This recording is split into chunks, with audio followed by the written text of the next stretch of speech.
The Atari Lynx and the Nintendo Game Boy were released at the same time, around 1989. So you basically had a choice. You could either go with Nintendo, that had a smaller, less battery requiring system, but it didn't have any color or backlit screen. Or you could go with the Lynx, which is the game I'm reviewing.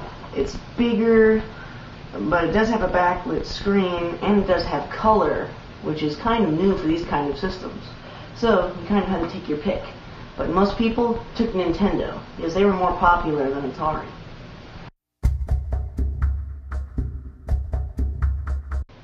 When this was first sold in the US, it was about $180. Yeah, it was a little bit expensive for its time, but some people believe that it was totally worth it. Before it was named the Lynx, it was intended to be called the Portable Color Entertainment System. It was one of the first handheld portable games that had color. But the Atari thought that was too plain and simple. They wanted to kind of jazz things up a little bit, so they gave it the name Lynx. The Game Boy was $90. Yes, that much cheaper, but like I say, the Game Boy, it didn't have color, but it was smaller, it didn't need as many batteries. So you kind of just had to take your pick there, depending on how much money you wanted. Alright, now to show you the first scene of one of the games for the Atari Lynx. Now, some other quick trivia while it's loading. That Lynx was actually made within a company called Epix. But unfortunately, Epix feared that they would not have good sales. So they joined with Atari, so that Atari could help with the development and Epix would do the games. Atari was afraid that people would not like the right-handed controls if you were a left-handed person. So they actually made a mechanism that I'll actually show right now. If you push these two buttons, you can flip the game upside down. And the controls were flipped so that a left-handed person can play it like normal. Another interesting thing about it is that nowadays, you know how you're able to connect with 4 different people online? Well, with this game system, you're actually able to connect with 16 different people, making a total of 17 game consoles being played at once. Atari actually had one handheld game before the Lynx. It has a very awkward name called Touch Me. Yeah, I know. My recommendation for that one off the bat, don't get it.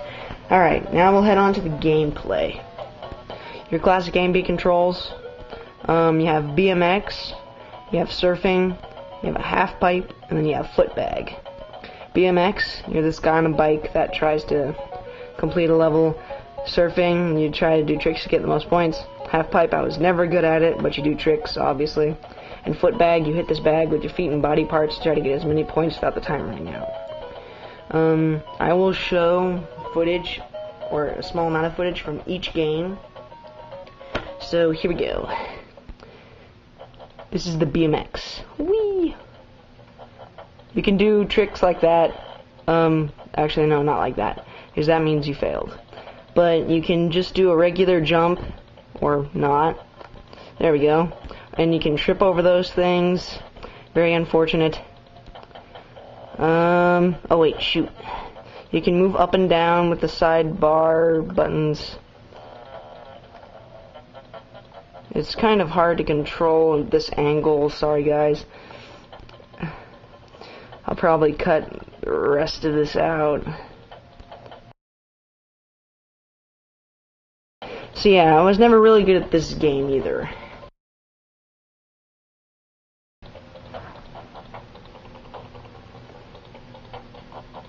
Oh wow, I actually did a successful trick. Oh, jeez. And out of time. Totally hopeless. Alright, now we're going to part 2, surfing. You push a button and you head off. And you're that blonde dude. Oh, I just wiped out. If you turn too hard and not hit the wave on just right, then you'll just get an instant wipeout. But what you want to do is that you can adjust your turn. Oh, shoot. Yeah, I'm not really good at this. Haven't played it in a while. But you just want to make this guy do as good as possible. And you can do up to triple 360s, which give you tons of points. As you see there, I've done double 360. And if you gain up enough speed and power and you jump, you'll be able to do a triple, although I don't think I'll be able to do it right now. Yeah, see, after 3 wipeouts, you're done. Now we're moving on to the half pipe. You guys won't like it because I suck at it. I'm not quite sure how the controls work. There we go. Yeah, I'm not doing that good. Because it's like I can go, and then I'm just, like, I'm not sure what buttons to push to go higher, or something like that. Yeah, I'm already done. Because I just can't do crap with this game. Anyway, foot bag. You may not be able to see it, but somewhere there's a little ball that you can hit up.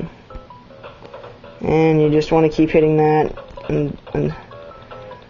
and stack up as much points as possible. The more times you hit it without it hitting the ground, that's more points. You can do like cool tricks like spinning around and still being able to hit it before it touches the ground, like I just did there. So yeah, this game is pretty fun. Out of all the games, I honestly think Footbag is pretty cool, but surfing is the best. So Footbag for coolness, surfing for best. And the last thing that I want to talk about before I rate the Lynx is that the game cartridges are very different than what are usually nowadays. What happened is that the cartridges were first stackable. They were flat, there was nothing else to them. They were built flat so that you could stack them easily in storage. But the company wanted to make things a little bit different, and they tried to make a second generation of these discs, or cartridges. They were called tabbed cartridges. The issue with the flat cartridges was that they were hard to pull out of the Lynx. With tabbed cartridges, they had little handle things, so that would be easier to pull the game out of the Lynx. Finally, they came out with third, and what I believe is the best looking and designed Atari Lynx cartridge of all, called the cover-lipped cartridge.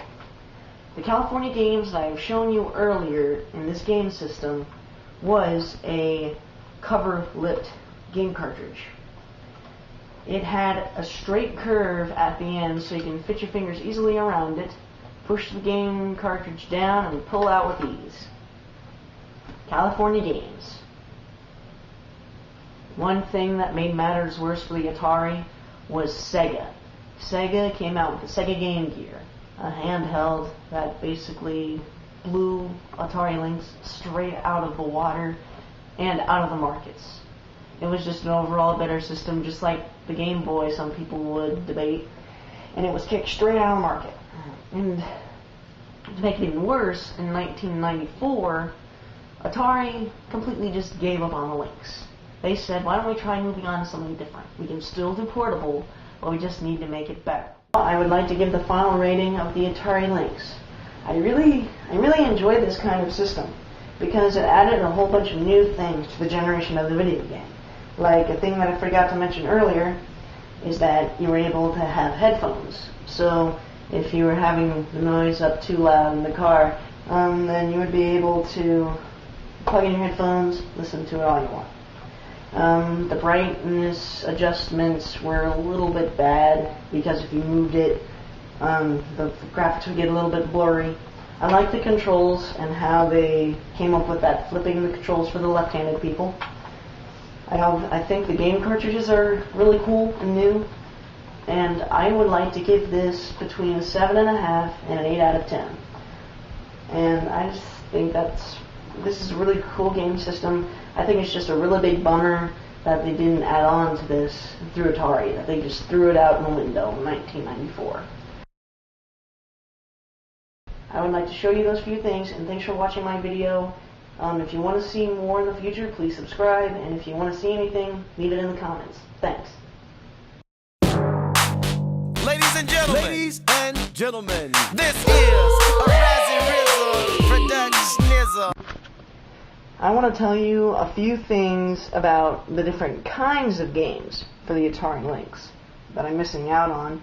Because there's an Alien vs. Predator video game for the Atari Lynx. I will show pictures of these games. The next game on here says Bill and Ted's Excellent Adventure. I believe that that's a movie of some sort. The game called Blue Lightning, I believe that is based off the Blue Angels, which is a Air Force strike team.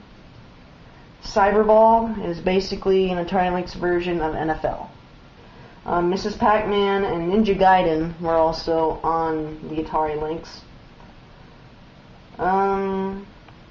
There was a game called Toki, which is basically you're a monkey that can shoot out like acid saliva or something like that can transform into a human as well. Not quite sure about the full storyline, but that's all I know about it.